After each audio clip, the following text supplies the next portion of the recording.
Obrigada, André. Eu falei ali, né, porque tem a escola de arquitetura, já começou a fazer.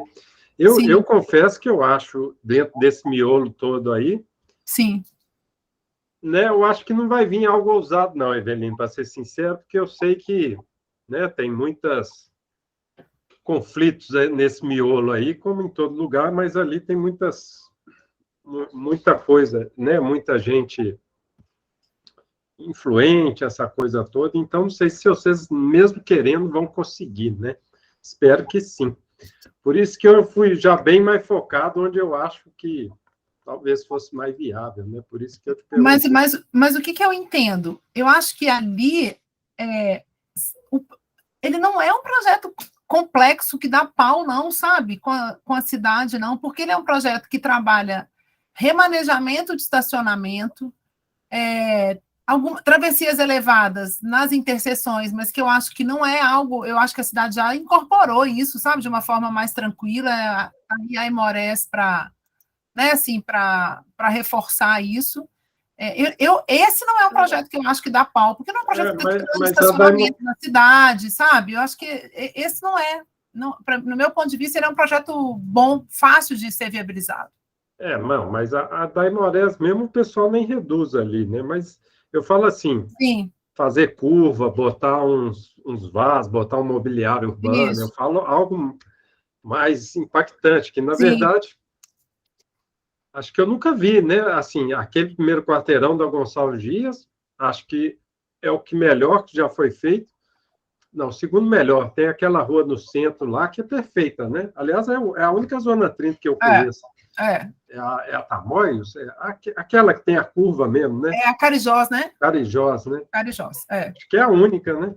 E que está com intertravado, né? E é a mais antiga de todas. Bota aquelas bolas lá para o pessoal não... É isso. Deixa eu mandar uma mensagem aqui para o Gustavo para ver se ele está entrando, senão a gente começa sem ele, gente, porque já 15 minutos, né? Só um minutinho.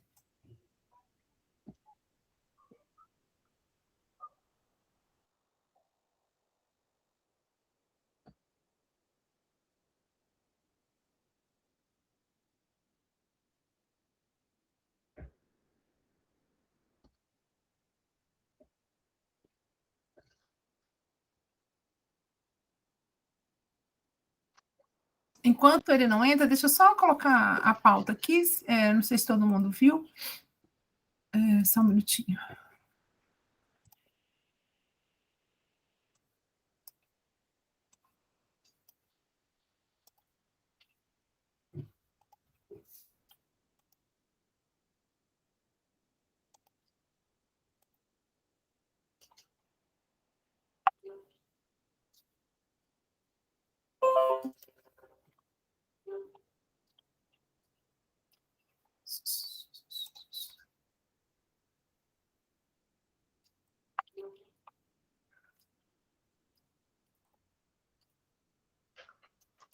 Estão vendo minha tela, não estão? Sim. Tá, o Gustavo acabou de me falar que está entrando. Então, a gente vai... Bom, a ideia seria eu começar pela apresentação lá do projeto Ruas de Estar, do Jardim Felicidade, mas eu estou achando que eu vou passar para o Cristiano começar com a proposta que ele nos enviou de monitoramento de viagem por bicicleta, só para poder, de qualquer forma, te liberar mais cedo, né, Cristiano, porque você já entrou mais cedo. Então, a gente inverte, depois eu faço a apresentação da situação lá do projeto do Jardim Felicidade e a gente dá informes gerais, tá? Ok, mas eu não vou sair mais cedo hoje, não. Não, tá, mas só para... Acho que Tranquilo. até por referência, né, a você que vai fazer uma apresentação de fora. Se você vai colocar uma apresentação, você quer começar a compartilhar? Não, na verdade, o André falou comigo sobre isso hoje, né? Então, eu não preparei nada e eu até falei com ele que... Para a gente agendar, né, uma reunião. Não, se podia esperar para a próxima, né? Para, digamos assim, para eu falar mais detalhadamente, até porque eu fiquei de... Bom, vamos ver, né? Eu eu fiquei de reunir com o pessoal para entender mais, para fazer pergunta. Eu li o projeto, né? Lá no âmbito do Observa Bice, né? Eu já tenho participado da questão do estravamento, e só agora que eu vi que o pessoal de São Paulo está bem mais adiantado. Então, assim, é algo, ou de repente, desculpa, de repente até se eles animar, eles mesmos podem fazer, né, uma apresentação para a gente aqui, talvez, né? Eu tenho muito interesse, porque às vezes eu tenho algumas dúvidas. Mas eu posso dar uma apresentação geral da minha perspicácia, que foi que eu comentei com o André, que eu podia falar hoje, né? Mas não é algo tão Não, então elaborado. ótimo. Então, A gente pode começar, porque o Gustavo falou que ele estava ligando o computador, mas que a gente podia tá. começar de qualquer forma, e depois eu falo sobre o Jardim Felicidade. Então, né, então vou pegar o que eu lembro de memória, igual eu falei, eu não estruturei nada. É um estudo muito robusto, né? É muito grande, inclusive, eu mandei lá. Aliás, eu só vi, eu nem vi os anexos, porque ainda tem os anexos, né? Então eu vi o resumo, mas estava até revendo ele aqui, ó. Tem 100 Cristiano, páginas, 200 páginas. só faz uma introdução para o pessoal saber exatamente de que estudo você está falando, por favor. O estudo é esse aqui. Bom, deixa eu ler aqui, né? É o monitoramento de viagens em bicicleta, uma proposta para a cidade de São Paulo, feito pela Ciclocidade, Associação dos Ciclistas Urbanos de São Paulo, né? E aí eles tiveram aqui parceria com a SET, né?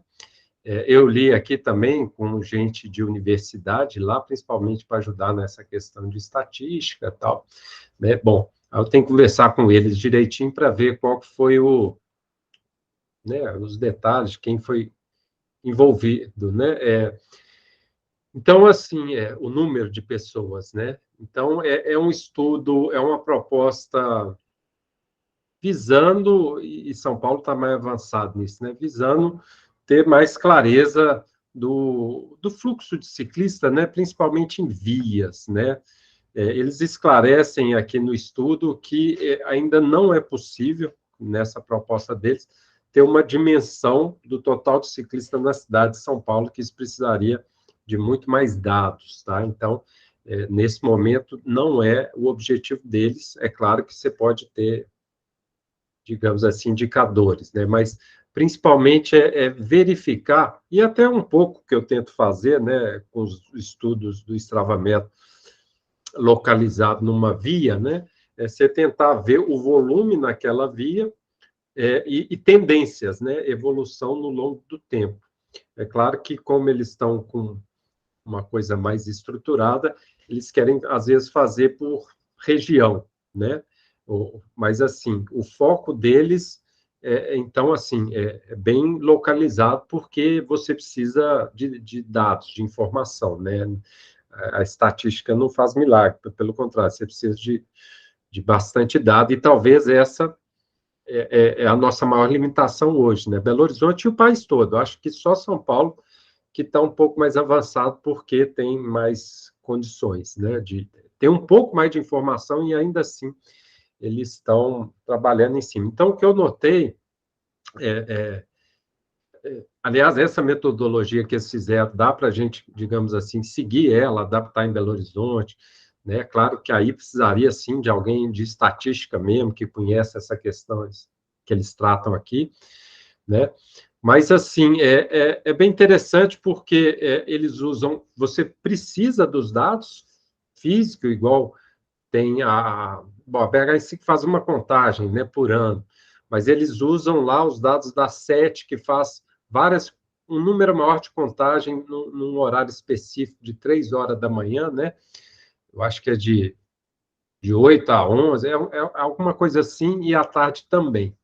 Então, eles usam esses dados, que tem maior número, né? Ou seja, isso a gente teria que ter talvez algo similar aqui. Já estou até adiantando, né? Eles têm 3 contadores físicos, né, do Itaú, então isso ajuda também, mas é localizado numa região. E eles têm os contadores móveis, né, que a BH Trans disse que está querendo obter, e que eles fazem contagem de 10 dias, né? E aí essa coisa é sempre muito importante na estatística, você ter uma periodicidade maior dessas contagens, né? Então, são de 10 dias, em várias localidades. Eu acho que eles têm 2 contadores, viu? Se eu não me engano. Eles têm 2 totens, né?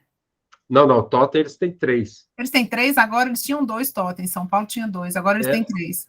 Não, são 3. Vergueiros, Faria Lima e... Bom, tem 3 e mais um móvel. Eu acho que são 2 móveis que são 10 dias. Aí eles até falam quantas que dá por mês. É claro que eu sei, aí eu já estou também entrando na logística, né? Você precisa, além dos contadores, ter a equipe que instale aquilo para estar sempre usando, né? Instala e desinstala, né? Digamos assim. Então, eles até fazem essa projeção do total de dados que dá para eles terem. E aí, então, digamos assim, essa é a base de dados. E sugerem também, né? É algo que é meu sonho, mas assim, eu acho que eu até mandei para o Gustavo, mandei para um tanto de gente também. Tem um pessoal da UFMG, que é aqueles contadores por celular, né? Por filmador. Eu acho que aquilo é o futuro aí para... Até o Vinícius Pisco estava com esse projeto, ele disse que chegou a fazer, mas depois... Que aí facilitaria muito nossa vida, né? Você, nessas contagens, e lá em São Paulo eles também estão... Mas não usam isso, mas vislumbram isso, né? Então, essa é a fonte de dados, digamos assim, real dos ciclistas, né? E aí você usa essa fonte real, aí entra estatísticas. Nossa, que eu fiz alguns trabalhos de estatística aqui, comparando no contador, né? E eu usei essas variáveis mais intuitivas, né? Variável climática, fim de semana, o que é meio até óbvio, né? Feriado. Além disso tudo, eles também tentaram fazer renda per capita, se é perto de parque, usaram um tanto de outras variáveis para você testar, né? Muito interessante isso, enfim. E aí, tudo isso, não apenas isso, as contagens em si têm sua importância, né?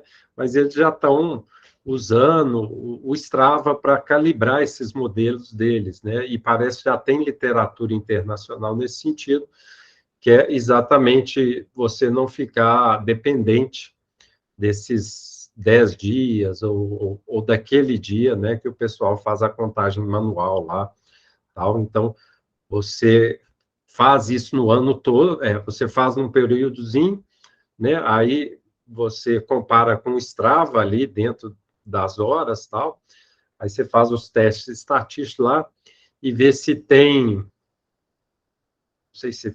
Bom, significância estatística é aderência, né? Se você, digamos assim, consegue extrapolar para o dia que você não mediu usando o Strava, né? Ver a tendência ali na via do uso da bicicleta usando o Strava, né?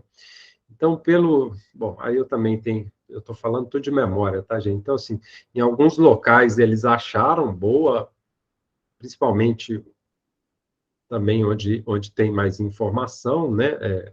Tem as regiões lá que tem tanto mais uso do Strava como mais contagem de ciclistas. Então, teve alguns lugares que deu legal, outros não. Mas, então, o estudo serve para isso também.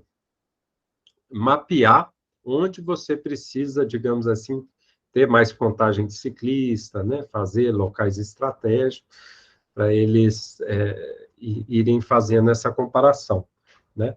Mas, digamos assim, isso tem um potencial, né, que é o que eu também já venho tentando fazer, da gente monitorar, né, monitorar mais o uso da via, uma política pública, né, se instalou a ciclovia, instalou um paraciclo, ver se aumentou, que é o que eu faço, né, só que o que eu faço, de fato, para quem viu lá o estudo dos viadutos, né, bom, alguns dos estudos que eu fiz, como o da Bimbarra, é um pouco diferente, é outra lógica, não vou explicar aqui não, mas é muito você ver a tendência, né? Então, instalou aqui uma ciclovia, ou fez uma melhoria, como é que foi o comportamento do ciclista, né? Ou como é que vai ser, você também pode tentar prever, né? Mas aí você compara também os dados do Strava, não, porque se aumenta, porque muitas vezes pode aumentar o número porque mais gente começou a usar o aplicativo e não porque mais gente está andando de bicicleta, né? Então, aí Certo. você compara com o entorno ou com o resto da cidade. Então, você tem formas de calibrar isso aí. Então, assim, é algo, né, assim, eu também estou aprendendo, estou estudando, mas eu acho bastante promissor.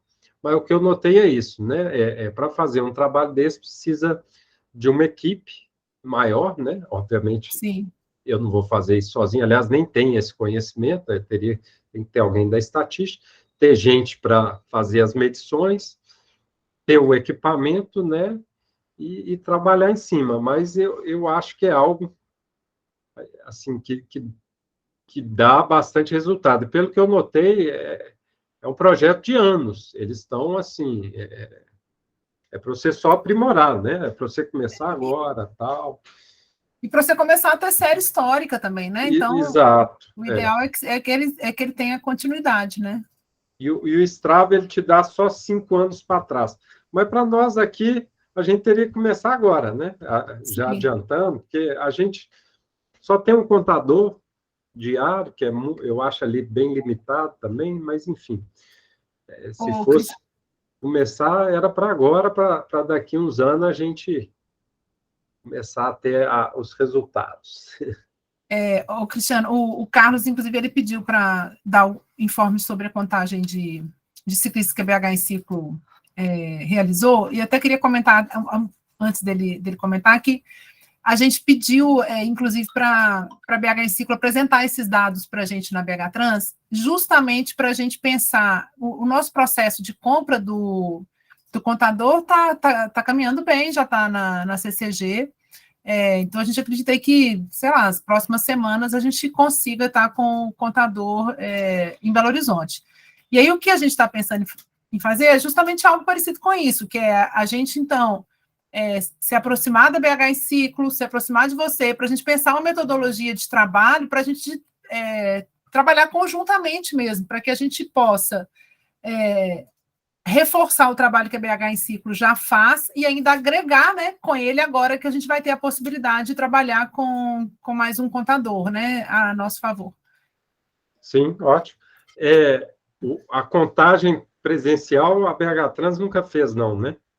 A gente nunca fez. A gente já trabalhou, se não me engano, o André trabalhou como voluntário, mas junto com a BH em Ciclo. A gente nunca foi para a rua fazer. A BH Trans nunca se estruturou para fazer contagem de ciclista na cidade.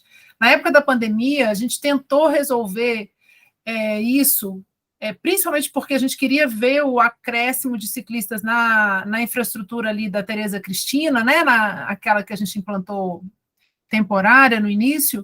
E aí a gente tentou utilizar câmera, o André se disponibilizou, inclusive, a estar lá dentro do COP para poder fazer a análise das imagens, mas a gente não conseguiu viabilizar. Gente, não, é um negócio encrencado. Eu já tentei Enfim. fazer isso por minha conta, eu te falo, que eu acho que seria muito legal. Carlos, você quer falar que aí a gente abre para debate, todo mundo participa. Boa noite, pessoal, beleza? Achei esse projeto de São Paulo sensacional, né? Gostei muito da cidade. Eu já tinha há algum tempo trabalhado com as câmeras de tráfego, né? Lá, nos projetos pilotos da ciclocidade. E como eles têm mais recursos e mais estrutura, eu acho que super funciona, né? Tomara que a gente consiga algo parecido aqui. Com relação... Esse ano a gente retomou a contagem, né, de ciclistas na cidade, que parou em 2019. Quer dizer, fez 2019 a última. Ela já acontecia, não sei, todo mundo aqui está inteirado sobre isso, mas ela aconteceu uma em 2010, feita pelo Mountain Bike BH, que era um grupo, na época, que também militava na política pública. Depois ficou até 2016 sem ter. 2016 a BH retomou, fez 16, 17, 18, 19. E 2021 parou por conta da pandemia. E 22 agora a gente conseguiu retomar. viabilizou aí, na verdade, é uma contagem feita em parceria com o nosso BH, que viabilizou o recurso para a gente pagar os contadores que vão para a rua, né? Que é o que faz o trabalho mais pesado. E aí, esse ano, a gente adequou 2 pontos novos, a gente colocou um ponto na Afonso Pena, por questões óbvias aí, por conta da implementação da ciclovia, né? A gente colocou uma Afonso Pena ali próxima à Praça 7, para ter um número sem a ciclovia, e depois, se tudo der certo, aí, como está em andamento, a gente ter a contagem pós-instalação de ciclovia. E a gente colocou, aí a gente colocou também um ponto naquela estrutura cicloviária que acho que foi a única que ficou perene das temporárias ali na Tereza Cristina. Exatamente em frente àquela praça, acho que é Jabuticaba, né, que ela chama. Aquela praça que fica naquela ilha de conversão de quem está indo na Presidente Juscelino e vira à esquerda para Tereza Cristina. Quem está indo para o Coração Eucarístico e depois entra à esquerda na Tereza Cristina. Ali tem uma ilha, uma praça, acho que uma praça Jabuticaba, se eu não estou enganado. E a gente fez um pouquinho para frente na estrutura temporária definitiva, sentido centro, para monitorar ali o número de ciclistas naquele ponto. E aí a gente... então, no total foram 10 pontos, a gente aumentou um ponto, a gente sempre contava 9 pontos, um em cada regional da cidade. Esse ano a gente colocou 10 por conta da Afonso Pena, então a Centro-Sul ficou com 2 pontos. E aí os dados já foram todos tabulados, é muita coisa, e o relatório está em construção, então é por isso até que a gente está agarrando um pouco lá essa reunião que vocês propuseram lá, né, e a gente achou ótima a ideia, porque o relatório está difícil para caramba para fazer. Nesse momento ele está para além da metade e eu estou escrevendo ele sozinho, mas aí eu acho que eu vou ter uma colaboração aí agora, proximamente, então acho que deve sair. Quer dizer, certamente vai sair, agora eu não sei exatamente a data. Mas, de toda forma, a gente já tem assim, alguns dados, e aí eles não são bons, na verdade, né? Contra toda a minha expectativa, a expectativa dos contadores que foram para a rua, todo mundo que foi para a rua contar foi tipo, super otimista, porque a gente está vendo mais gente na rua. E aí, na verdade, eu não consegui levantar uma hipótese, porque o número de 22 comparado com 19 aumentou, e aí usando só os pontos que são comparáveis, né, na série histórica, porque tem pontos novos, aumentou 2,32% o número de ciclistas. Isso em 3 anos É muito pouco. Sei lá, é pouco, se for olhar mesmo na ponta do lápis, é quase uma queda, né? Sim, sim. E aí teve alguns pontos muito simbólicos que caíram muito, tipo o ponto da Bernardo Monteiro no contador, eu não sei se... Acho que a gente ainda não está acessando os dados lá, né? Os dados estão todos armazenados. A gente pode fazer a qualquer momento, como a gente fez, que é descarregar os dados, mas nessa compra que a gente fez com a EcoCounter, além do contador móvel, tem também mais 4 anos de acesso diário dos dados do contador da Bernardo Monteiro. Tem a manutenção disso, né? Eu comentando com o Augusto, eu comentando com o Augusto, que mora ali na região, ele disse que estava reparando mesmo no número, no horário que ele passava, que estava sempre abaixo do que estava antes. Assim. Então é muito surreal para mim por que diminuiu o número de ciclistas naquele ponto. Então eu estou com dificuldade no relatório de levantar uma hipótese, tá? Do porquê desse número baixo. Provavelmente a gente está vendo aumentar ciclistas na Centro-Sul, mas na periferia não. Então eu não sei. Precisamos pensar mais um pouco sobre esses números. O lado legal é que as mulheres aumentaram muito na rua, então a gente teve um número de quase 19% de mulheres a mais, quase 19%. Isso mostra assim, um crescimento constante. As mulheres cresceram em todas as contagens, já são agora 16, 17, 19, 20, 21, 22. São 6 contagens, 5 contagens.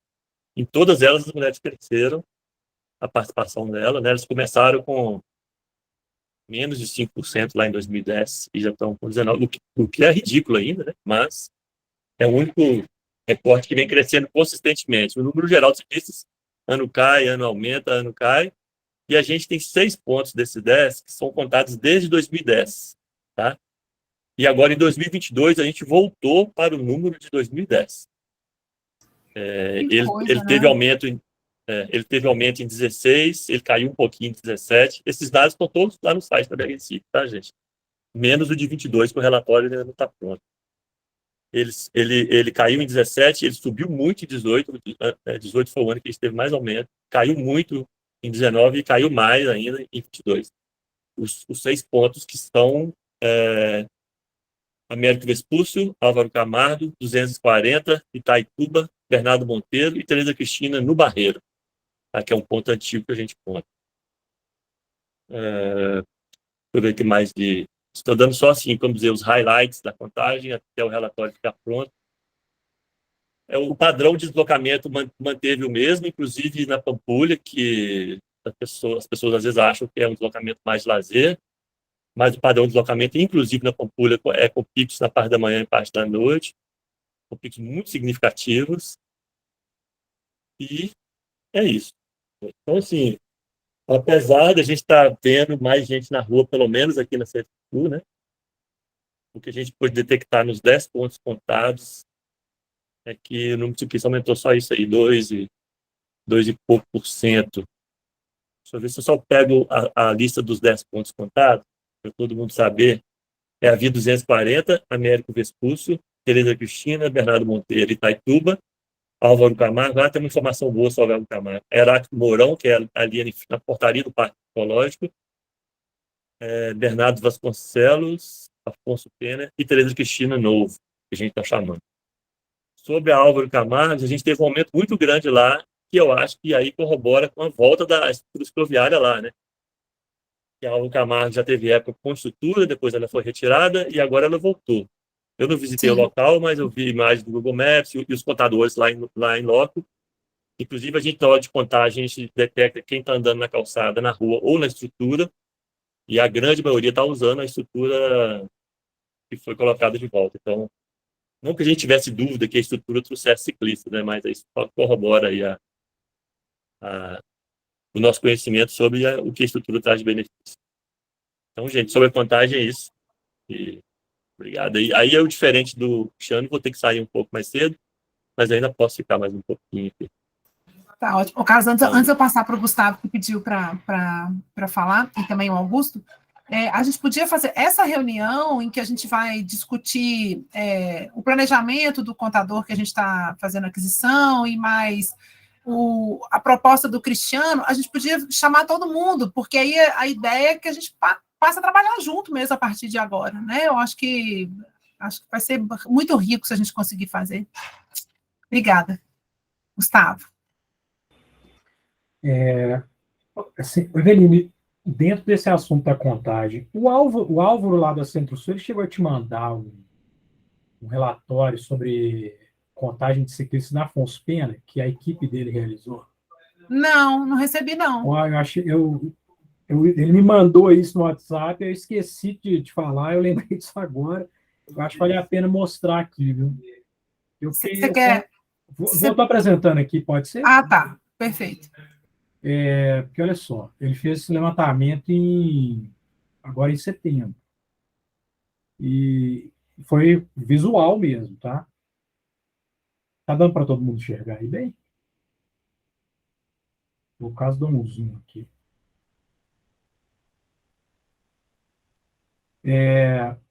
Então, ele pegou, foi de 7 às 20 horas, né? Foi o Álvaro que fez isso? Foram duas pessoas da Centro-Sul que fizeram isso. Olha só. Ele me mandou, eu esqueci de te mandar isso. Ele mandou isso semana passada e 1000 coisas, eu não comentei com você. E aí eu confesso que eu fiquei até surpreso, né? Porque eu particularmente acho Afonso Pena perigoso para andar de bicicleta, porque é cheio de maluco ali, né? Andando carro, de moto. Augusto, eu não sei. É uma boa pergunta. Mas é mais na região central, tá? É mais ali no... até coincide com o ponto que a BH em Ciclo levantou ali próximo à Praça 7. Era bom a gente levantar isso. Eu vou perguntar para ele, mas eu fiquei até animado, porque eu falei, olha, se sem ciclovia tá desse jeito, imagina quando a gente implantar, né? O potencial aí multiplicador é enorme. Então, por que ele fez isso? Ele teve essa iniciativa? Porque nós participamos da audiência pública sobre a Afonso Pena E, basicamente, quem foi lá foi o pessoal da Associação dos Comerciantes do Hipercentro, que são radicalmente contra a ciclovia. Assim, eles são ideologicamente contra a ciclovia. Com que argumento? Se a ciclovia está no canteiro central. Aí o argumento deles é assim, ninguém usa ciclovia. Aí o Álvaro falou, não, pera, então vou levar uma equipe minha a campo para medir isso. Então eu acho que... Aí ele falou, olha, está aqui o número, e se for olhar aqui pelo horário, né, considerando o horário de pico, né, o pico manhã, pico tarde, parece que está batendo mesmo, assim, parece que tem uma certa coerência, né? Então, o que mostra que as pessoas usam para deslocamento mesmo, né, de casa ao trabalho. Mas eu vou checar com ele que ponto que é esse, perguntar para ele e ver, para a gente poder ter um dado mais apurado. Agora, eu acho que é um bom argumento para quem fala que ninguém usa, né? Porque a gente ficou tomando pancada lá na audiência, ninguém usa ciclovia, ninguém passa de bicicleta na Afonso Pena. Então tá bom. Mas é isso, aí eu acho que isso é bom, sabe? Eu acho que traz um argumento contrário a essa turma aí que fala que ninguém usa bicicleta, ninguém usa ciclovia e etc. Ô, Carlos, o número total foi 182, de 7 a 19, e esse do Álvaro deu 300 e alguma coisa, não foi? 300 e tanto. O número é muito diferente. Tá muito diferente. Vamos checar com ele como é que foi feito. Aí você vê que os números eles ficam inconsistentes à medida que eles são poucos, né? Isso que o Cristiano estava falando. Se você faz contagem de um dia, Exato. Pode fazer frio, previsão pode estar nublado. Se chove, a gente não conta. Se sai de manhã, mas se está no meio da contagem, 2 horas da tarde chove, aí a gente não perde a contagem, a gente continua lá. Sim, então, você tem que contar 10 dias, 15 dias, 20 dias, para você ter uma consistência maior nos dados, né? Quer dizer, um dia dá 180, outro dia dá 400, está muito discrepante, né? Para a gente fazer uma média. Mas é isso aí. Beleza. Augusto e depois Cristiano. Boa noite, pessoal. Não, minha pergunta rápida era mais só para saber como que está o andamento da contratação dos contadores móveis, assim, qual que é a perspectiva, assim, de, digamos, finalizar? Tá na Câmara aquela Câmara que eu não sei como que ela significa, CCG. Câmara de Coordenação Geral. Geral, É uma Câmara que toda aquisição que você vai fazer tem que passar por ela, mas como o processo está todo pronto, é só para autorização, uma vez que ele retorne para a gente, dar a finalização. Eu imagino que nas próximas semanas a gente esteja com o contador já pronto. Não é isso, Gustavo? É isso mesmo. Agora é burocracia pura, porque tem o recurso, tem o TR para contratação. Tudo pronto, Então, é só essa CCG falar, beleza, tá ok, aprovado, aí a gente contrata. É isso. Cristiano? Pronto. Não, só corroborar aí o que o pessoal já falou, mas assim, porque eu cheguei a fazer esse estudo com o contador da Bernardo Monteiro, né?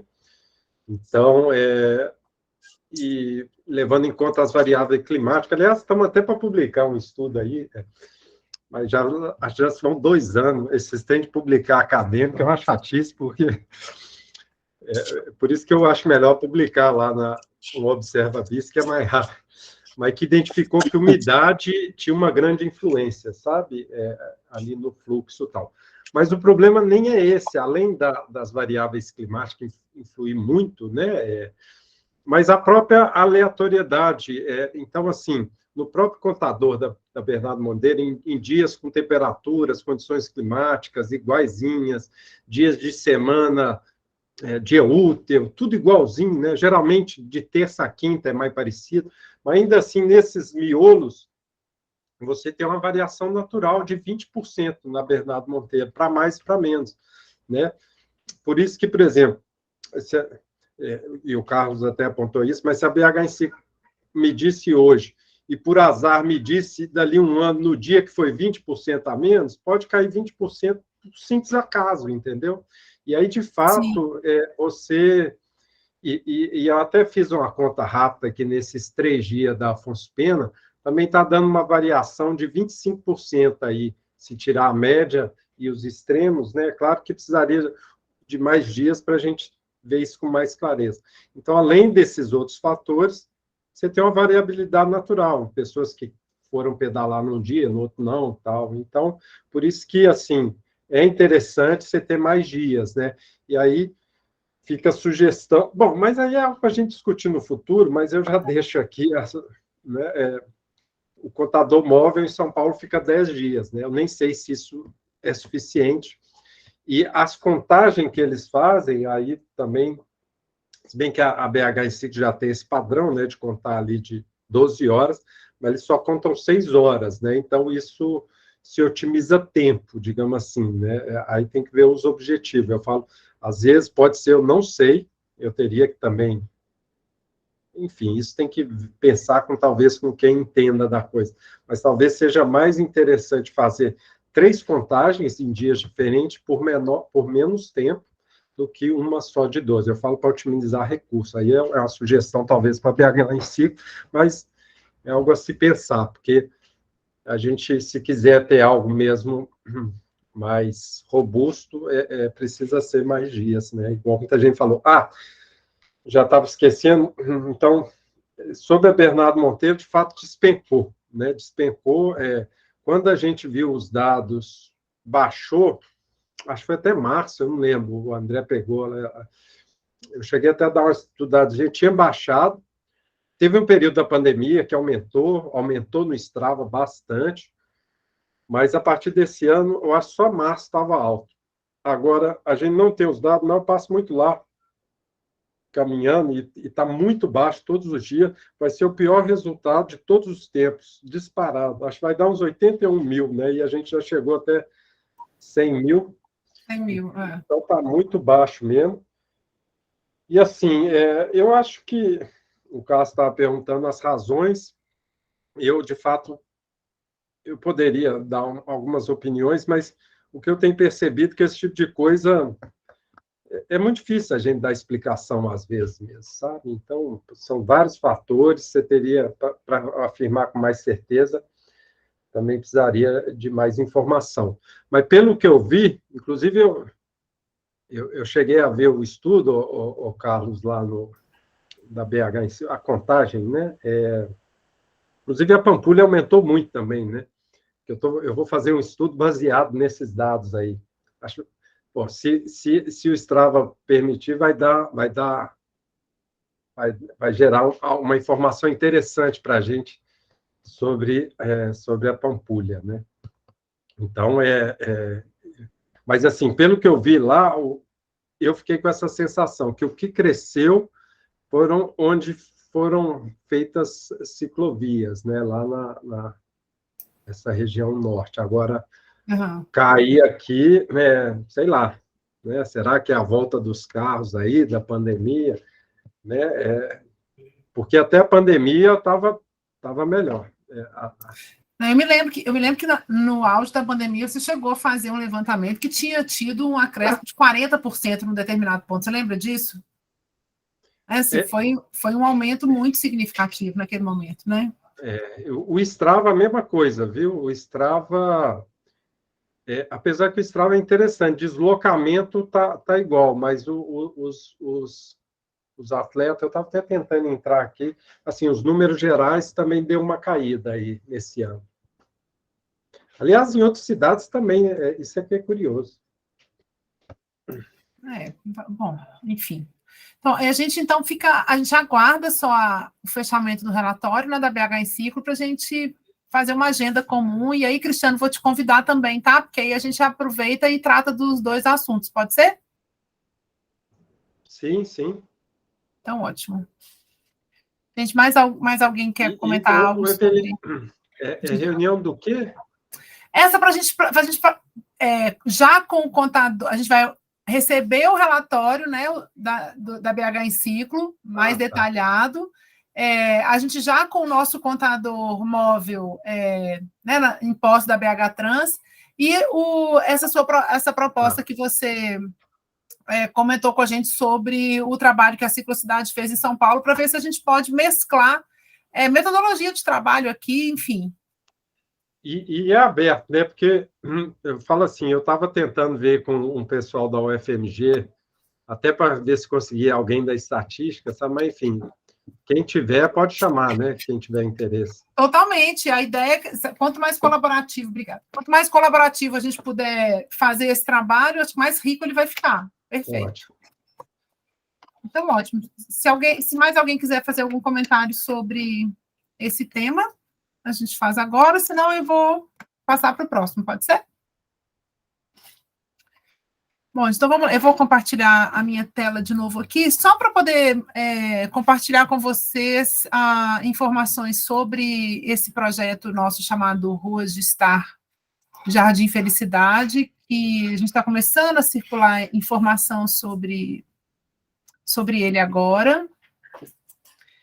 Não sei se vocês chegaram a ver alguma coisa a respeito, mas o que é esse projeto? Bom, naquela linha de financiamento do governo alemão para Belo Horizonte, em projetos, né, de Zona 30, projetos de urbanismo tático, a nova linha de financiamento que eles abriram, que na verdade são aquelas janelas bem pequenas que eles abrem e fecham, era uma linha de financiamento para a gente trabalhar a mobilidade urbana ativa, nessa mesma linha de ruas de Zona 30, que tivesse como característica a ampliação da nossa parceria com a sociedade civil. Então, a gente voltou a trabalhar com o Movimento Nossa BH, que já tinha trabalhado com a gente no projeto da Ecozona Santa Teresa, e uma outra exigência deles é que a gente tivesse a universidade também como parceira nesse processo. Até então, a gente vem trabalhando com uma linha de financiamento com eles que chama Urban Pathway, e a partir de agora a gente entra numa nova linha de trabalho, que é o Urban Living Labs, que na verdade a gente tendo aí a cidade como próprio laboratório para testar projetos, testar propostas que possam colaborar com a transformação das cidades. Bom, e aí nessa junção, né, desses três organismos, Poder Público, Movimento Nossa BH e Universidade Federal de Minas Gerais, a nossa opção foi por retomar um projeto que, inclusive, a BH Trans já participou como parceira no passado, que foi o projeto que propôs a recuperação de uma nascente lá no Córrego Tamboril, no bairro Jardim Felicidade. Bom, esse projeto, então, a UFMG propôs, parece que Isabela Hendricks também, na época, ajudou a conceber o projeto.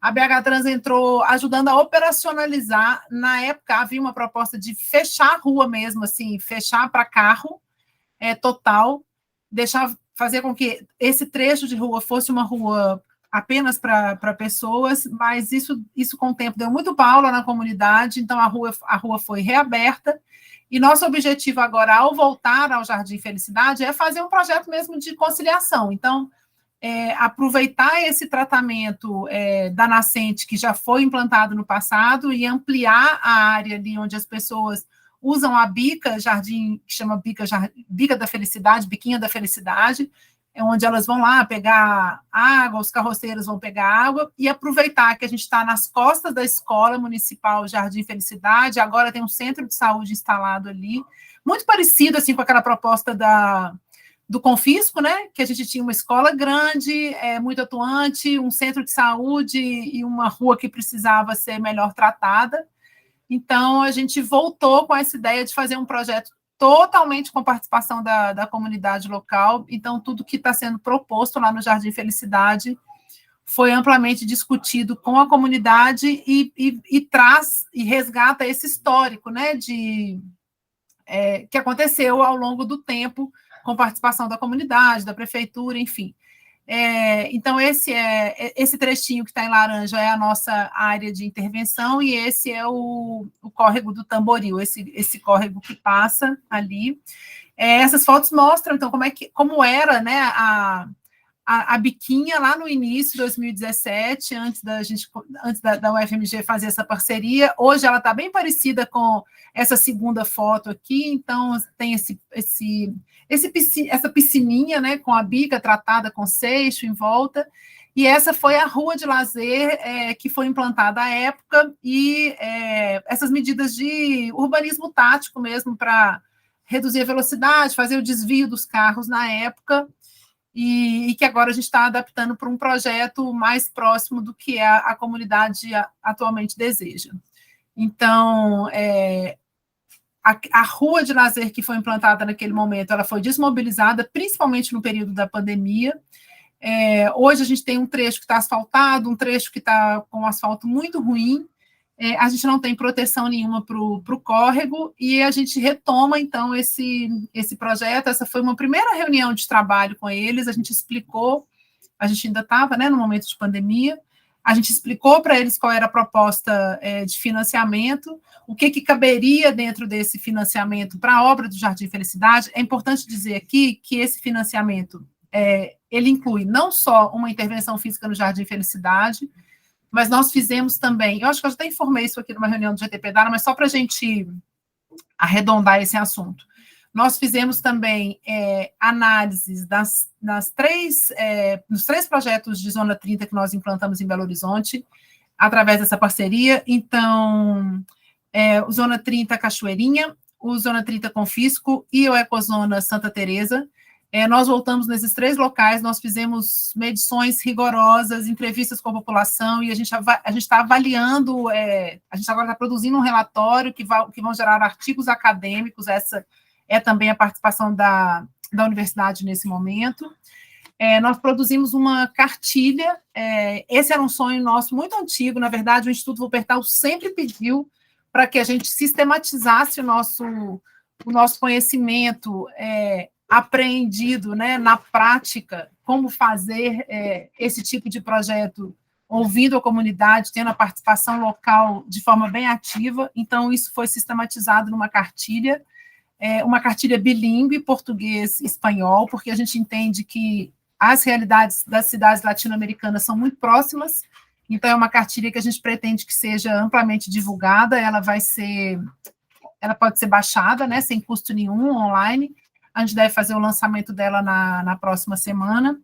E aí, bom, a gente retomou, então, a agenda com a comunidade local, a gente voltou na rua, a gente envolveu as crianças, fizemos oficinas, ouvimos, entendemos o que da região que deveria ser preservado. Então, tem à direita está a escola, tem o talude, à esquerda a gente tem o córrego, e ali é a rua, né, chama Avenida Fazenda Velha. E aí essas são imagens atuais, não, porque agora a gente já começou a obra, então um pouco antes da gente começar a obra, a biquinha está preservada, né, o espaço que foi recuperado em parceria com a universidade, ele está lá sendo mantido pela comunidade. E aí esse é um projeto que pretende, na verdade, então a gente voltou atrás na ideia de fechar a rua para os automóveis. A gente vai permanecer com uma faixa de circulação. Num primeiro momento, a gente tinha pensado em fazer uma circulação em mão única, mas em visita à obra, até na semana passada, a gente entendeu que talvez seja importante manter a circulação nos 2 sentidos, com placas de sinalização de espere a sua vez. É um trânsito que dá para ser conciliado lá no local, nos 2 sentidos, então é o que a gente vai fazer, porque o que a gente quer, na verdade, é que a gente tenha o mínimo de conflito possível, que a gente possa ter a melhor adesão ao projeto.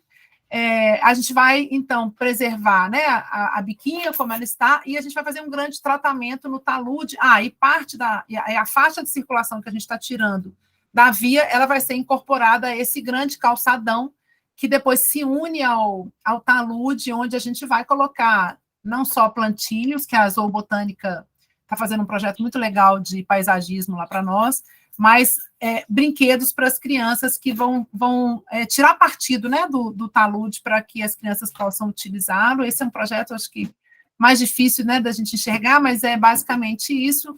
Metade da rua, então, foi incorporada à área de lazer. E aí, essas fotos são da semana passada. A SUDECAP tem sido uma excelente parceira nossa. Nós fizemos, o recurso nosso é muito pequeno, então, só com o recurso que a gente recebe de financiamento, a gente não teria como fazer intervenções que a gente acha que são muito importantes, como, por exemplo, retirar o asfalto, né, que hoje está implantado, para trocar por um piso intertravado, fazer uma proteção para o córrego, né, para que as crianças possam ter segurança para poder brincar, e recapear o trecho que vai ficar ainda aberto à circulação dos automóveis. Então, essas são fotos da intervenção. E aí, é isso, só para compartilhar com vocês. Bom, qual que é a nossa previsão? A gente vai fechar esse projeto, essa obra, até agora, as próximas 2 semanas. Nosso prazo é concluir em outubro. A gente já está completamente fora do prazo que o Instituto Wuppertal nos forneceu, não por nossa responsabilidade, mas porque o recurso demorou muito para vir, e a gente só podia fazer a contratação de uma empreiteira local para trabalhar lá com o recurso em mãos. Então, esse processo é sempre muito demorado e não foi diferente dessa vez. Isso fez com que a obra nossa atrasasse. A gente, inclusive, entrou em período de chuva, o que é muito ruim. Mas não é uma obra complexa, é uma obra simples de ser feita. Então, a gente está bem mobilizados, e com a SUDECAP também nos ajudando muito nesse processo, para que a gente possa concluir nas próximas 2 semanas. Então, é só para dar um informe, é bem nesse trabalho que eu falo que o Instituto Wuppertal nos ajuda, eu acho que de forma muito estratégica, que eu já discuti isso muito com o Mundinho, porque ele fala, são projetos, pinturinha de rua aqui, pinturinha de rua ali. Eu tenho um entendimento muito diferente em relação a isso. Entendo que a gente pautar esse tipo de intervenção que rediscute o uso da rua, que faz com que as pessoas se sintam seguras em determinadas ruas, que a gente incorpore criança no espaço público de forma segura. Eu acho que isso é muito emblemático na cidade. Não por acaso, eu acho que a gente começou lá em 2019, fazendo aquela primeira intervenção lá no Cachoeirinha, e isso veio ganhando força na cidade. Como o Cristiano fala, eu acho que a gente ainda tem muito para melhorar nos nossos projetos de Zona 30, principalmente aqueles que têm o objetivo de se tornarem definitivos, né, como na região hospitalar. Mas eu acho que a gente conseguiu pôr isso na pauta da cidade, principalmente quando a gente está falando de uma região muito carente, como é o Jardim Felicidade, qualidade de vida direto para as crianças da região. Então, e uma outra coisa que eu acho que não só o Instituto Wuppertal, mas a própria ONU Habitat, que apoia esse tipo de intervenção, eles põem muita credibilidade no processo, que é um processo participativo, e eles entendem que isso sim, um processo de educação para longo prazo que tem muito valor. E eu acredito muito nisso. Eu acho que a gente vem conseguindo, aos pouquinhos, ir mudando as carinhas de determinados lugares da cidade. Enfim. É isso, gente. Se alguém tiver alguma dúvida, quiser perguntar, se a gente um dia quiser fazer uma caravana do GT Pedala para ir lá conhecer, a gente pode organizar, né, André? A gente já fez isso em outros momentos. Então, assim, estamos totalmente abertos, e mais uma obra legal que a gente está conseguindo viabilizar. Diga, Augusto. Não, eu só ia perguntar se vai ter algum tipo de evento, igual teve no caso do Confisco e do Cachoeirinha, tipo, alguns dias, que a gente poderia mesmo fazer meio que uma ciclo... Assim, já teve uma cicloexpedição lá também, né? Mas, assim, já. Fazer montar uma caravana para levar, né, mais gente para ir conhecer. A gente está super aberto a isso, a gente não fechou a programação final, a gente está tão focado em fechar a obra, porque a gente está tão tenso com esse processo de obra, e diferentemente das outras vezes, a gente não tem um recurso, por exemplo, para uma ativação, né, que a gente às vezes tinha, assim, para fazer uma grande festa na rua, não uma grande festa, mas uma festa na rua. Nesse momento, o nosso recurso está muito, muito, muito justo. O que não significa que a gente não possa, em parceria com a escola, em parceria com a comunidade e com o BH em Ciclo, por exemplo, organizar uma pedalada para lá, para abertura da rua, entendeu? vamos construir essa agenda juntos. A gente não fechou nada ainda. A gente tem reunião semanal de obra, e vou colocar isso como uma proposta para a gente pensar juntos. Tá, não, acho que mesmo que seja algo mais simples, né? Eu acho que seria legal, né? Vale demais, é isso mesmo. Ô, Eveline, e aquela foto aérea, que inclusive está no site da TDAH? Pois é, essa foto... Eu tive uma grande discussão com ela, com o Túlio, porque, na verdade, é o seguinte, a Sudecap, ela implantou um projetinho de um parquinho nas costas do centro de saúde por conta dela. Acho que aproveitando, porque a gente também ia fazer uma intervenção lá, é uma intervenção contígua à nossa, sabe? Mas ela não é na mesmíssima área, ela é ao lado da nossa. Entendi. Só, Gustavo, que teve uma questão assim que foi tinha uma orientação muito clara na Comissão de Mobiliário Urbano sobre um posicionamento do playground na via. E a gente só conseguiu o alvará porque a gente adequou o projeto respeitando essa orientação da Comissão de Mobiliário Urbano. E aí, quando o Túlio pôs a foto, ele já me mandou a matéria pronta. Eu escrevi o texto, mas o Túlio pôs a foto. Eu falei, Túlio, mas essa foto é da área ao lado, não é da nossa área. Ele falou, não, mas é porque a foto que você me mandou era só de obra, né? Tava só terra remexida para todo lado. Então, eu coloquei um pedacinho de uma intervenção já pronta. Mas a Kelly, do Meio Ambiente da Comissão de Mobiliário Urbano, falou, Eveline, esse não foi o projeto que passou na Comissão de Mobiliário Urbano, pelo amor de Deus. Eu falei, não, esse não é o nosso. Não, e eu achei, quando você mandou, eu vou até mostrar aqui para o pessoal ver, né? Porque a gente está falando. É bonitinho demais, tá legal. muito fofo. Aí você me mandou, a primeira coisa que eu falei, mas já está assim? Aí, não, pois é, mas é do lado, a nossa. É do lado, né? Aí agora que você me falou o negócio do centro de saúde, eu lembrei, porque é o talude dos fundos do Exatamente. Então, esse aqui, esse talude é o talude do centro de saúde. O nosso talude é o próximo, que é o que é o da escola. Entendi. Não, mas legal, que aí complementa aí, né? Vai ficar bacana demais lá. Né, André? Lá tá lindo, né? A massa mesmo. Lá tá lindo. Tá bem lindo mesmo. Tá lindo, e principalmente porque a gente tem as fotos, né, de antes, e a gente vai ver agora as fotos do depois, sabe? E o rio protegido também, eu acho que vai ficar muito legal. Diga, Cristiano.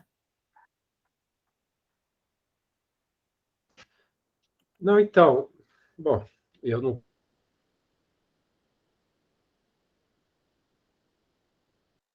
Ficou no mudo aí, Cristiano. Você tá mudo, Cristiano. Eu falei, vocês não estavam ouvindo. Não. Eu apertei a mão, eu acho aqui.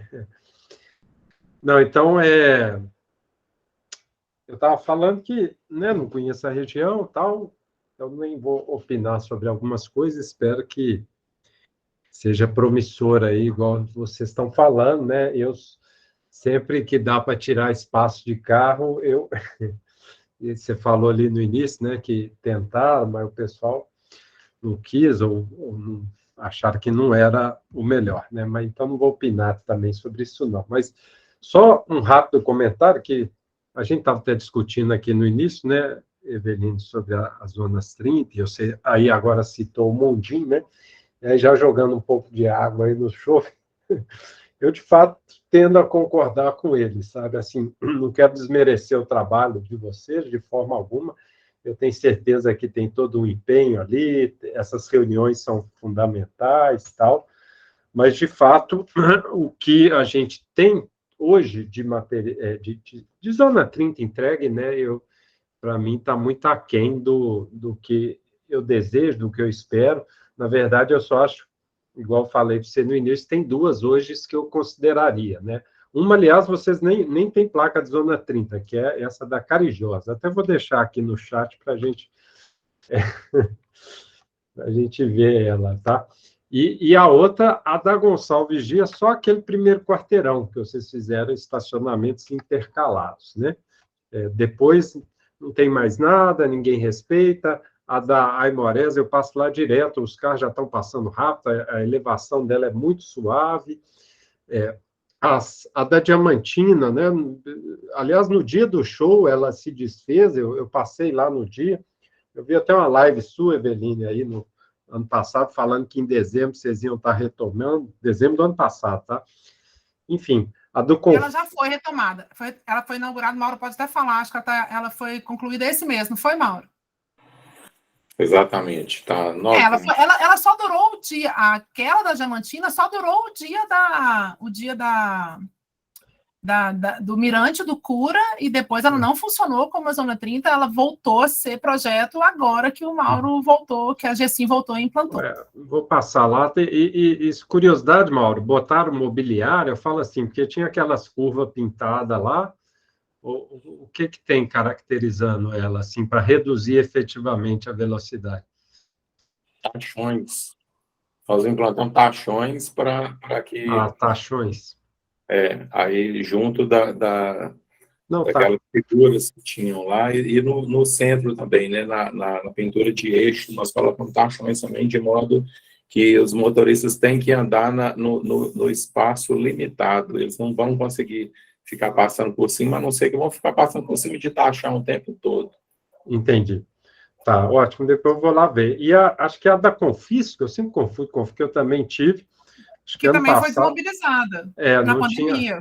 Não tinha nada, as pinturas todas desbotadas. Eu até conversei com a feirante lá, ela me falou que o pessoal... a gente já falou sobre isso aqui, Cristiano. Isso tudo a gente já falou. Todas foram implantadas para a gente testar esse tipo de solução viária. A do Cachoeirinha da Simão-Tan foi a primeira que a gente implantou assim. Acho que 3 ou 4 meses depois ela passou a ser definitiva com acréscimo de calçada mesmo. Então, assim, a sinuosidade foi mantida mais com calçada, a gente instalou abrigo de ônibus que não tinha. Você chegou aí na Simão-Tan, foi a única que foi transformada logo em seguida numa zona 30 definitiva, e mesmo assim, gente, não é zona 30, é um trecho de rua. É algo simbólico só. Zona 30 é uma grande área tratada. A gente não está falando disso ainda. É processo. Aí, Confisco, a gente fez a Zona 30 Confisco. A sinuosidade ela era mantida com os vasos de pneus. A escola assumiu a manutenção dos vasos. O André chegou aí lá alguns meses depois, os vasos estavam todos plantados com girassol, né, André? Estava lindo. Então, era uma Zona 30 que, apesar dela ter sido implantada como temporária, ela rapidamente foi assumida pela comunidade. Entramos em pandemia, a escola parou de funcionar, a gente não tinha mais manutenção de nada. Um dia, no meio da pandemia, a diretora de escola me ligou e falou: Eveline, vai começar a época de chuva, vocês precisam retirar tudo daqui, porque tudo morreu e a gente não tem como dar manutenção. A gente foi lá, retiramos todos os pneus por conta disso. Se não me engano, a Gessim já está com o projeto definitivo da Confisco, não está, Mauro? Aí a Janaína refez o projeto executivo para ser implantado como definitivo. Então, gente, é porque eu acho assim, a gente precisa melhorar os projetos Zona 30, mas a gente não deve considerar esses projetos como os projetos que são aqueles projetos implementados. A gente implantou como temporário. O primeiro a gente conseguiu passar como para definitivo, que foi a Cachoeirinha. Agora a gente conseguiu passar a Diamantina. Assim que a Gessim já tiver com o contrato hábil, vai fazer o Confisco também. É processo, gente, porque aí, senão, assim, acho que tem coisa que a gente pode superar, porque para a gente conseguir avançar. E eu concordo com você. Isso já tive uma discussão, o Mauro sabe, já discutiu isso na DSV. Eu acho que não adianta colocar placa de Zona 30 se a gente não tiver, de fato, redução de velocidade. As travessias elevadas na Imores foram colocadas em função disso, porque não tinha nenhuma travessia elevada, estava cheio de placa de Zona 30. A gente teve uma briga no Mercatrans um dia, eu falei, gente, assim não adianta, isso não faz sentido. E eu também acho que a Gonçalves Dias tem que melhorar, concordo com você. E eu acho que isso aí que o Cristiano mandou, esse exemplo aí de Carijós, né? Eu acho que aquela primeira da década de 90, Mas eu acho bacana demais também. Quem demais, se a gente tivesse grana para fazer só dessa forma, né? Mas eu entendo que essas intervenções que a gente faz, né, com essas cores, é justamente para começar a despertar na população ali, principalmente quem usa aquela região, para que eles passem a pedir isso, né? Acho que é para vir um desejo da população, olha, gostamos e queremos que isso seja definitivo. Acho que é para despertar isso também. E eu acredito que o primeiro despertar que nós estamos fazendo é dentro da própria prefeitura. A gente está começando eu não tenho a menor dúvida, não tenho a menor dúvida disso. A gente está começando a ter, por exemplo, um apoio da própria Secretaria de Obras, Infraestrutura. Eles nos demandaram projetos lá para Venda Nova, né? Falaram, faça um projeto aí de sinalização, zona 30, algo que seja barato, para a gente implementar em umas praças em Venda Nova, e vai ser feito agora. E começa a ter cara de zona 30, esse de Venda Nova, né, Gustavo? Por quê? Porque são 3 praças que foram tratadas no seu entorno com o projeto de zona 30. Só que essas praças, elas são próximas. Aí, quando a Sudecap olhou para o mapa e viu a proximidade das praças, a Sudecap não, a SMOB, né? Elas mesmas pediram, não, gente, agora tratem as 2 ruas que fazem a ligação entre as praças para que a gente, de fato, tenha uma área tratada. É assim, gente, é processo, é assim. Quando que a gente imaginou que essa era uma demanda que viria da Secretaria de Obras para nós, entendeu? Exatamente. Isso, processo.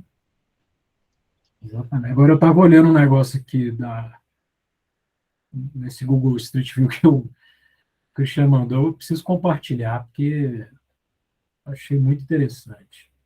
Bom, aqui na tela, aqui, ó.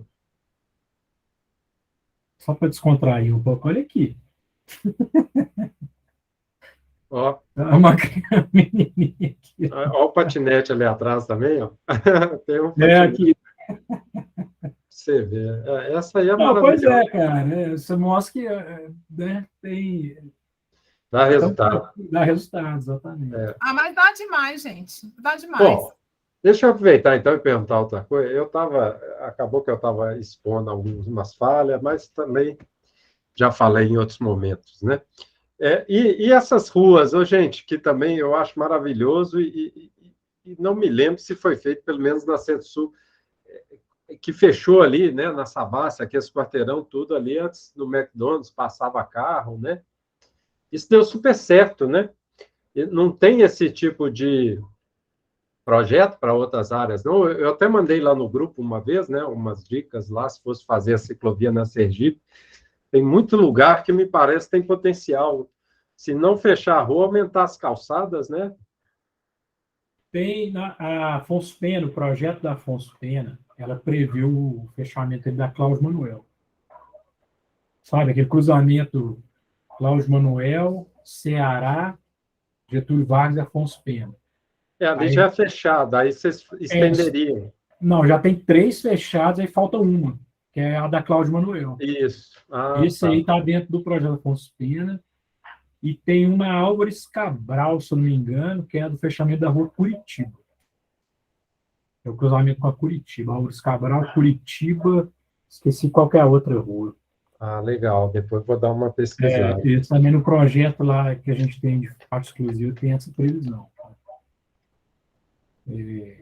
Mas eu concordo, acho que seria muito bom se pudesse fechar todos esses, né? E eu acho também, sabe, eu vejo isso muito comigo, assim, eu sei que eu me exalto justamente porque pega em pontos que são frágeis comigo, entendeu? Porque eu também fico muito frustrada quando eu vejo que, assim, que o que a gente consegue de avanço é pouco, porque o que eu vejo que a gente ainda tem muito que melhorar, porque muitas vezes o projeto que a gente pensou era para ser mais arrojado e ele foi implantado, né, de uma forma mais simplificada, enfim. Eu já entendi isso comigo, assim, que muitas vezes eu me exalto porque me pega em pontos que eu também sinto que a gente está fragilizado, né? Então, eu concordo, assim, que quando a gente coloca uma placa de zona 30, a gente precisa ir lá, daí um tempo, com medidor de velocidade e sacar, olha, os carros aqui só estão conseguindo passar a 30 km por hora. Eu acho que esse é o objetivo do projeto de zona 30. Né? Assim, eu acho que a gente tem muitos desafios, assim, em áreas centrais, tipo, é isso que você falou, a Aimorés, realmente, né? Diga. Não, eu nem tenho carro, mas quando eu alugo de vez em quando para Sete Lagoas, eu faço o teste em loco. A Aimorés, você passa fácil ali de 50, 60. A Gonçalves Dias, não. É o primeiro quarteirão, você não consegue. Então, assim, eu costumo fazer esses testes. É uma maneira, né, da gente tentar ver. Claro. Agora, os meus sogros moram, quer dizer, eles não moram lá mais, não, mas eles estavam morando, aí saíram, mas eles chegaram a pegar o período aí que a obra ficou pronta. E eles tiveram a percepção que melhorou muito, assim, como pedestre. Você está falando qual? Você fala Não é onde, Moraes, Gustavo? Moraes. Eles acharam que melhorou muito a Não, segurança. ajuda sim, mas, bom, enfim, ela é bem suave. E com o É. tempo o motorista aprende, né, que é suave, e aí ele... Eu falei, aqui eu posso acelerar porque não vai estragar meu carro. Tipo isso. Tipo, assim, quer ver? Praça Raul Soares. Olha a maravilha que foi a Praça Raul Soares, né? Imagina tanto que aquilo deu de pau, assim, mas Raul Soares você não consegue, gente. Você não anda ali, não, porque você levanta e desce ali, lento mesmo, não tem jeito, né? Então, é isso, a travessia, ela tem que estar alta mesmo. Só que, assim, a calçada também tem que estar alta e o asfalto tem que estar baixo para você conseguir fazer esse desnível grande, né? O que muitas vezes acontece... A orla está faltando ainda, não está? Ali perto do zoológico. Não, da Toca da Raposa, ali não foi feita elevação, não, né? Passei lá. O Mauro que pode dizer, porque eu já não sei. Ainda não foi porque não fazia parte do projeto que foi implantado, né? É a próxima etapa do projeto que nós vamos licitar ainda. Ali é difícil, viu? Ali mas é exatamente isso, Cristiano, que a Evelyn falou, para que a travessia elevada fique mais alta e faça com que o motorista passe mais devagar, os meios-fios, os espelhos dos meios-fios têm que estar altos, e lá não era alto. Então, para poder fazer com que o espelho fique alto, você teria que mexer em todo o nível da calçada. E mesmo assim, né, Evelyn, nós tivemos muito fogo amigo lá dentro da BH Trans, que eu tive até que fazer parecer para justificar porque estava fazendo o que o pessoal lá de dentro não queria, não. Gente. Mas, beleza. Gente, olha assim, a gente colocou que o próximo ponto seria de informes, né? Um dos informes que eu tinha colocado aqui para a gente dar era sobre a aquisição dos contadores, que a gente já falou. A gente queria dar informe também sobre as ciclovias que a Sudecap vai implementar, a Minta Jacques de Moraes, Tancredo Neves, Heráclito Mourão de Miranda e Altamiro Avelino, certo? Isso. O Gustavo hoje conversou, né, com o diretor da Sudecap e parece que já está licitado, né, Gustavo? Está o edital publicado. Publicado. Tá. A gente pode até depois checar aqui no portal de licitações. Está publicado o edital, então aí está naquela fase que o edital chama fase de ancoragem, né? Que ele fica publicado antes de receber as propostas. E aí, um outro ponto de pauta que o Gustavo até pediu para eu ilustrar aqui para a gente dar uma discutida era sobre segregação. Eu vou compartilhar de novo a minha tela para poder mostrar. Se quiser, eu posso compartilhar aqui, Evelyn. Então claro. Pode. Ser, eu vejo. Eu não vejo ninguém. Tá bom. Isso, que eu tô com... Tá com ele fácil aí, né? Tá fácil. Então tá. É o seguinte, pessoal, a gente foi questionado pela Secretaria de Obras da possibilidade de utilização de outros tipos de segregadores para ciclovias, né? Ciclovias e ciclofaixa. E aí eles perguntaram se existe alguma coisa pré-moldada, pré-fabricada, etc. Eu dei uma pesquisada e achei esse modelo aqui. Ó. Só que eu fiquei na dúvida se isso seria... Ele é um modelo com plástico emborrachado, né? Qual que é a vantagem dele? Que a instalação é muito mais simples do que um segregador de concreto, né? Porque o de concreto a gente precisa quebrar o asfalto e embutir ele no asfalto. Esse aqui não, a gente só precisa fazer os furos, né? Que aí desses furos é onde vai encaixar o parafuso desse elemento aqui, desse segregador. Só que a gente ficou na dúvida, será que isso que os ciclistas vão achar. Então, eu falei, beleza, vamos aproveitar qual é que é a reunião do GT, vamos apresentar para o pessoal para ver o que eles têm a dizer. E a ideia é essa, apresentar para vocês aí, para ouvir opiniões, vocês acham que isso funciona, se pontos positivos, negativos, etc. Basicamente isso.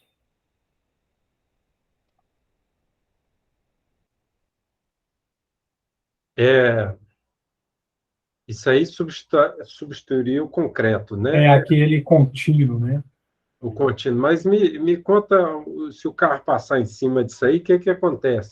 Pois é, porque esse aqui é alto, tá vendo que ele é bem alto? Deixa eu ver que tem uma outra foto aqui. Ele quebra, será? Não, Estraga? não. Ou estraga o carro? O carro vai bater aí, né? Deixa eu ver, tem uma outra foto aqui que dá. Não sei se dá para ter muita noção aqui. Não, a ideia é que o carro ele bate, então ele não invade, né? Ele não é igual um tachão, por exemplo. Agora o problema é assim, é para o ciclista, né? Se isso não vira um problema para pedalar. E assim, aí eu apresentei o pessoal da Sudecap e eles, da SMOB, né? Eles acharam, bacana a solução. Eu falei, não, mas deixa eu ver com o pessoal aí, com o ciclista, para ver se não dá algum problema, né?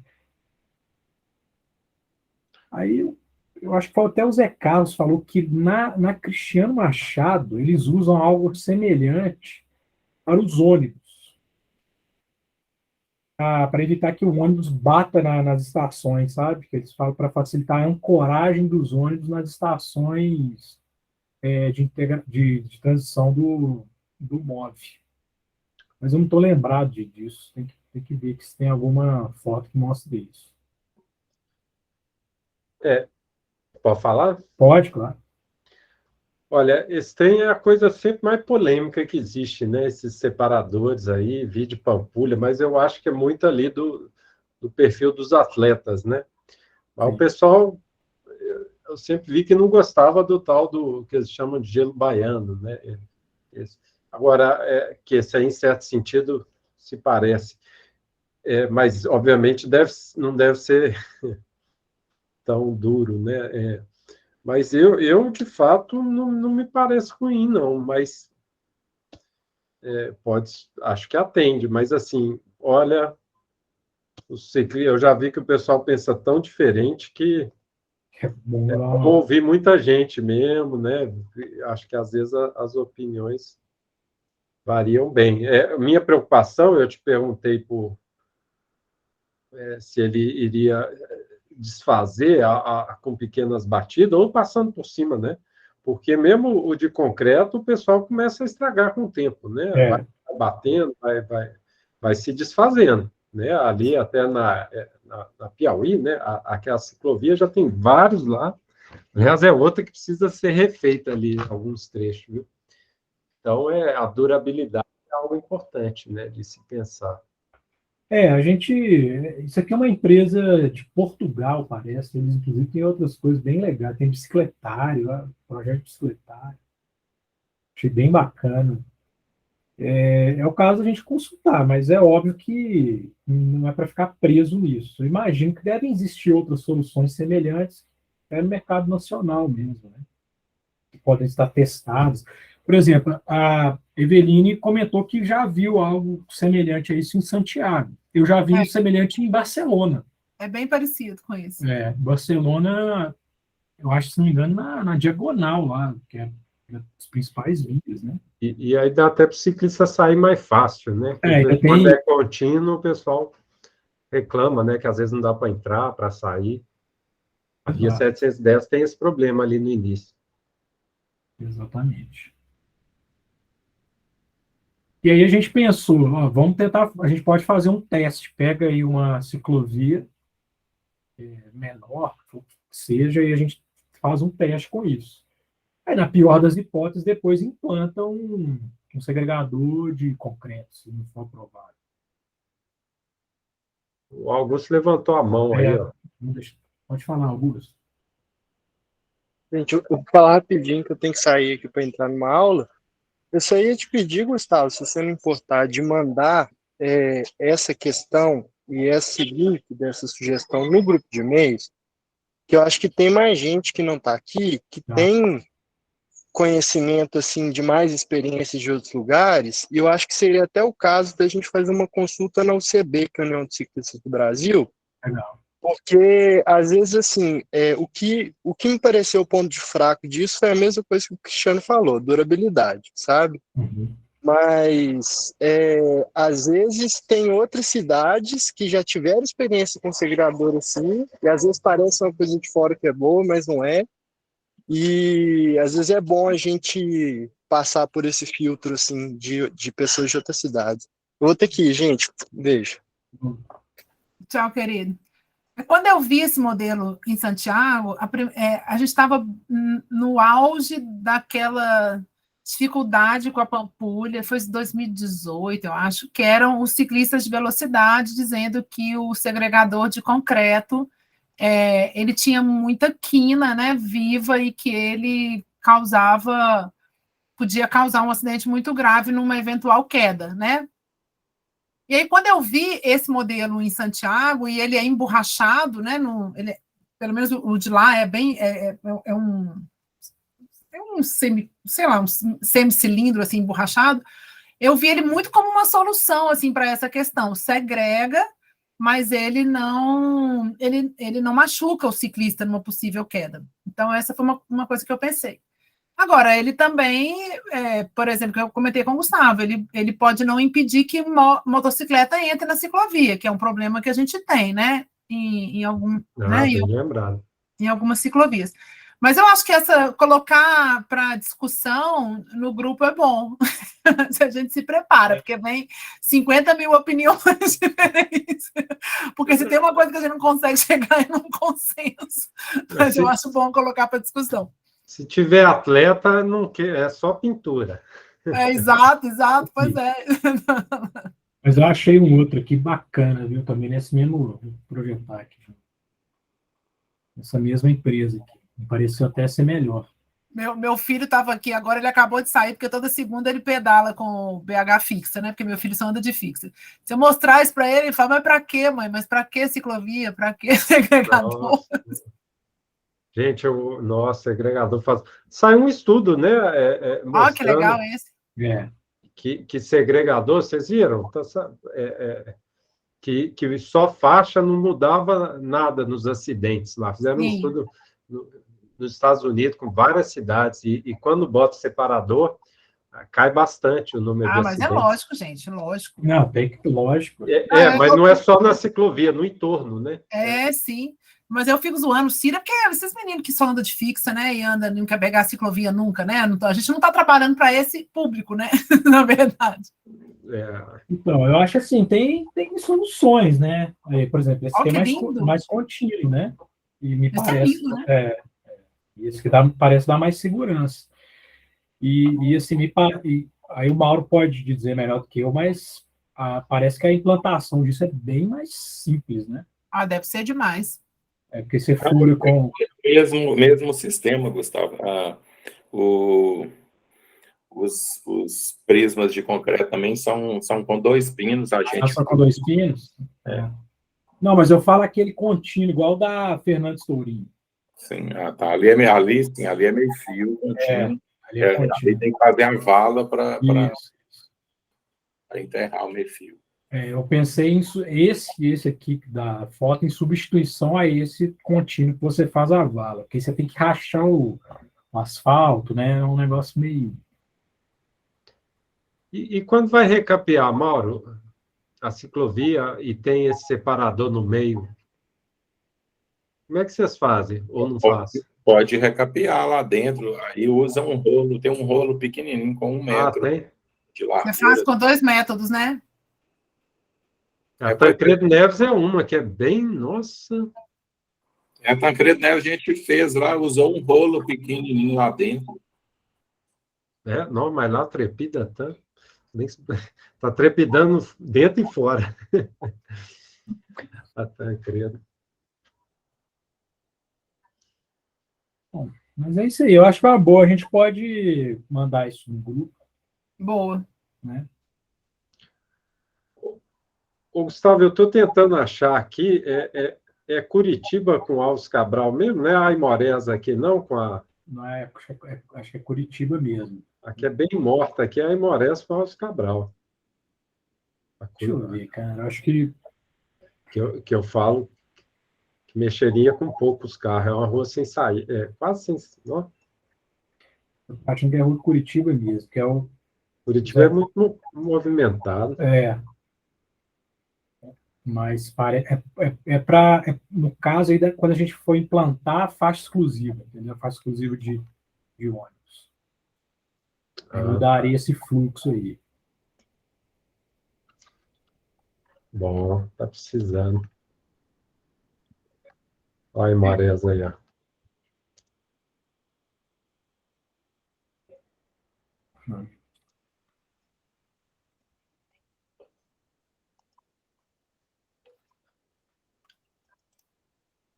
Ô, Evelina, então, bom, tá terminando? Acho que sim, né? Acho que a gente pode fechar.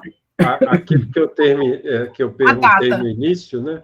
Data para a gente discutir ciclovia Sergipe, Alagoas, Bahia, alternativa. Corredor de ônibus. Tá. Né? Eu estou querendo, Gustavo, sair com uma data, sabe, para a gente discutir isso. Mas precisava de um outro setor, não era? Você falou que tem um setor lá que mexe com os ônibus, que a gente estava questionando, inclusive, o corredor ali, subir pela João Pinheiro, né? E não pela Bahia, lembra? Sim, eu acho que a gente não tem como discutir isso sem que a diretoria de transporte esteja junto, né? Porque existe uma lógica para a definição do corredor, né? Da definição do corredor de ônibus, do mesmo jeito que existe uma lógica para a definição de vias para receber infraestrutura de ciclovia. Eu acho que a gente podia, vamos ver uma agenda, será que a gente mantém, porque, por exemplo, a gente antecipou, a gente não conseguiu fazer a nossa reunião na primeira quarta-feira do mês, e a gente está fazendo hoje por conta disso. Quem sabe a gente marca uma extraordinária para a próxima quarta, por exemplo? Quarta, dia 19? Dia 19. Olha, eu não posso. Não dá, não tem um Obismob nesse dia. Tem um Obismob, dia 19. Tá bom. Gente, então, talvez a próxima segunda, dia 17? Por mim, tudo bem, mas não é muito em cima, não?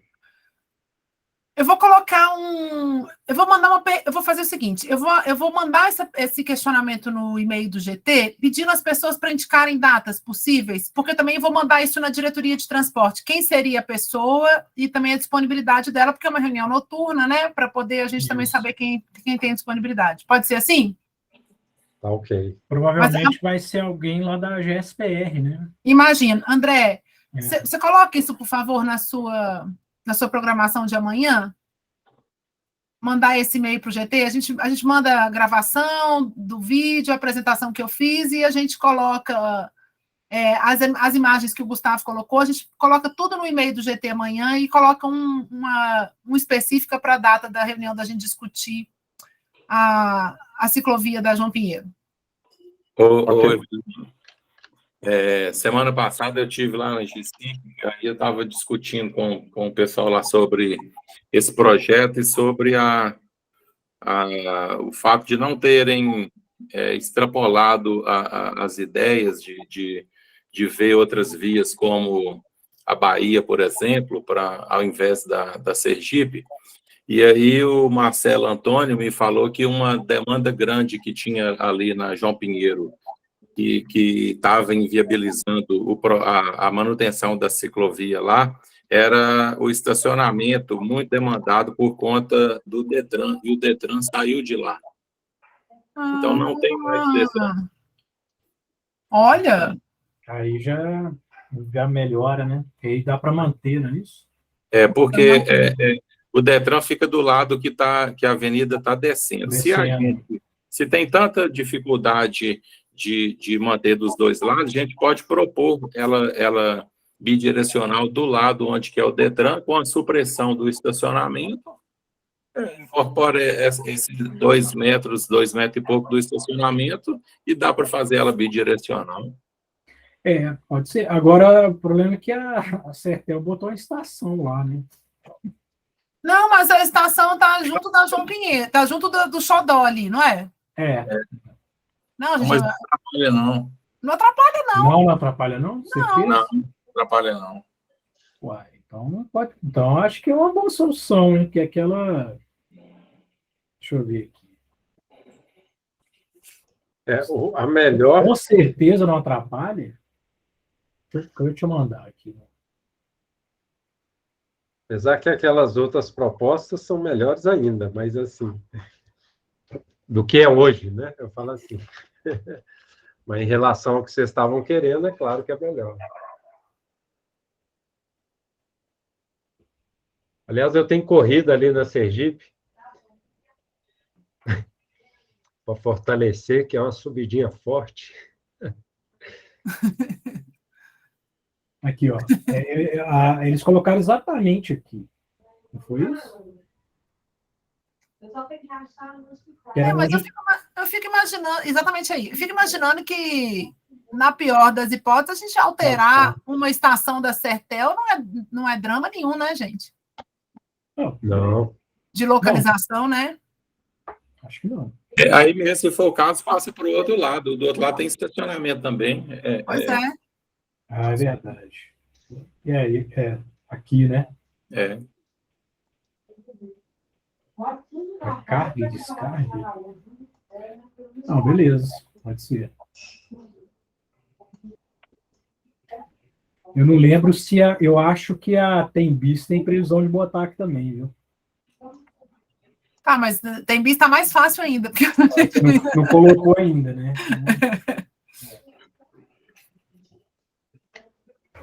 Beleza. Acho que é isso, né? Tá bom, a gente organiza isso tudo no e-mail do GT amanhã, tá? Tá bom. Muito obrigada. Manuel Diga. Não, botei aí. Não, tá. Boa. Os que o Gustavo falou. Nossa, se for essa aí mesmo, é impactante a mudança. É isso aí mesmo. Que aí você vai ter que virar na Piauí, né? Que é antes dela. Nossa, que delícia, gente. Não, vai ficar massa demais, cara. Fechar aí, ó. Aí você vai ter que virar na Piauí e aí virar à esquerda na Getúlio Vargas, entendeu? Vai ser só sem saída ou vocês... Eu acho que não tem garagem aqui, não. Então seria só que não é ela inteira, né? Imagino que é só... Eu não sei, tem que ver o projeto, cara. Nossa, se fosse até o fim aqui, de fato, parece que tem garagem, não. Mas não, fecha. Tem uma aqui, ó. Tem uma aqui. Mas fecha. Então vai virar um calçadão aí, pelo menos, onde já tem aí essa extensão aí do passeio, né? Tem até surge uns bar aqui, ó, para encher. Vai, com certeza. Vai bombar. Aquela do outro lado bomba, sabe? Ali, a que tem logo do outro lado ali. Que é o da Laicos, né? Onde está o Laicos ali. Onde era o... Como é que chama aquele outro? Eu vou no New Foods ali comer, é o mais simples ali, mas é lá também. Não, é o Dalva, né? Sim. O pessoal falava Dalva, aí tem o New Foods, o Dalva, e eu não sei se tem Dalva mais. Ali do lado da Araújo, né? Isso mesmo. Isso é para Afonso Pena, Gustavo? No projeto? Dentro do projeto Afonso Pena. Aí a gente vai ter que fazer nós vamos ter que apresentar isso para os moradores, porque a turma vai surtar, né? Nossa, mano. Isso que eu queria perguntar, então, até aproveitando que você tocou nesse tema, esse tipo de mudança sempre tem que apresentar para os moradores, Gustavo? Ô, Cristiano... Como é que funciona isso? Eu falo assim... eu vou falar assim, experiência que eu tenho, né? Se você faz sem apresentar, os caras vão lá no Ministério Público, o Ministério Público manda parar. E lá já deu pau, né? Lá já deu, inclusive, o Ministério Público. A BH Trans já tentou implantar esse projeto de alteração de circulação na Cláudio Manuel e já deu pau. Na legislação, o que a gente tem que apresentar necessariamente para a comunidade é qualquer alteração de circulação de transporte público tem que passar pela CRTT. Então, esse é o caso, por exemplo. O que é CRTT? é a Comissão Regional de Transporte e Trânsito, que ela é regionalizada, né, nas 9 regionais, e que tem aqueles representantes que são eleitos pela comunidade, a CRTT. Tá. É essa turma que conta, né? Eu falo assim, se eu moro ali na rua, eu não tenho, eu tenho que procurar meu representante, digamos. Mas não necessariamente, né? Porque, por exemplo, os projetos que a gente coordena lá pela Mobilidade Ativa, que são os projetos de Zona 30, a gente apresenta para a CRTT, porque a gente cumpre esse rito, mas a gente faz toda a reunião com a comunidade por fora disso. Então, a gente procura o presidente da associação de moradores, a gente chama, dependendo se tem escola, vai conversar com o diretor de escola, se tem centro de saúde, vai conversar com o gerente de centro de saúde. Eu acho que tem aquela obrigatoriedade da legislação, mas tem também a especificidade de cada projeto, entendeu? Eu até não acho muito correto, assim, isso me interessa tanto a quem mora lá, né? Eu falo que é curioso, mas, enfim, isso é outra discussão. Está parecendo que eles são donos daquela rua. Exato, que podem decidir pela cidade, né? É isso. E esse fechamento aí, pra você ter uma ideia, ele promove uma melhoria no tráfego geral da Afonso Pena, não só de ônibus, de um aumento de velocidade de 50%. Na velocidade média, né? Bom, eu perguntei até... Bom, mas isso é outra história. Na Gonçalves Gia tem um imóvel lá, então posso votar. Mas aqui, se for por essa linha, né? Mas a Zona 30 também é essa lógica ou não? A mesma lógica. Olha só. A mesma lógica. Não essas... Agora, eu não coordenei... elevada também, não? Eu não coordenei o projeto de implantação da ciclovia da Gonçalves Dias, da Zona 30 da Gonçalves Dias e nem da Aimorés. Então, eu não sei exatamente qual foi o rito que foi seguido para a participação da comunidade. Mas, por exemplo, a da Aimorés, a gente sabe que teve até pesquisa, né, de avaliação dos ciclistas sobre a efetividade da Zona 30. Lembra que o André até pediu, a gente trouxe para cá? Talvez o Mauro possa até falar, porque foi implantado por outra diretoria e eu não sei exatamente qual foi o padrão de consulta, comunidade, enfim. Mas é isso. Maravilha. Foi essa mesma lógica que todos os grandes projetos da BH Trans, ou os projetos importantes, eles são apresentados necessariamente para a comunidade local. Assim, a gente, às vezes, às vezes não, muitas vezes, incorpora algumas sugestões que melhoram o projeto, a gente incorpora. Aumentar a faixa e tirar a faixa de carro também? Tem esse... Não, esse rito aí? Não. Quando é para o carro, é mais fácil, né? Possivelmente. Bom, para ter uma ideia como as coisas funcionam. Obrigado, Gil. Obrigada, gente. Podemos fechar? Podemos. Então, boa noite. Obrigada. E amanhã a gente passa as informações todas e a gente abre a enquete lá da data, tá bom? Um abraço. Obrigado. Boa noite. Boa noite. Valeu. Tchau, gente. Boa noite. Boa noite.